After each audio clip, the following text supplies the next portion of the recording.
Kellogg's muesli 21% fruit nuts and seed. இதுதான் நான் இன்றைக்கி வாங்கியிருக்கேன்.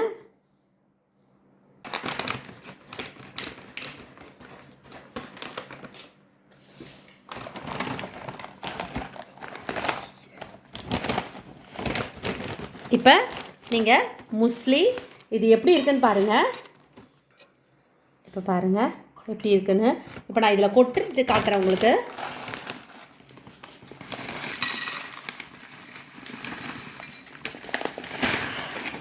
இப்போ பாருங்கள், நீங்கள் பார்த்தீங்கன்னா தெரியும் இதில் நட்ஸ் இருக்குது, கெலாக்ஸ் இருக்குது, இந்த பம்கின் சீடு இருக்குது, எல்லாமே இருக்குது. இதை நீங்கள் சாப்பிட்டீங்கன்னா உங்களுக்கு பிரேக்ஃபாஸ்ட்டுக்கு பதில் நீங்கள் இதை சாப்பிட்டீங்கன்னா நல்லாயிருக்கும்.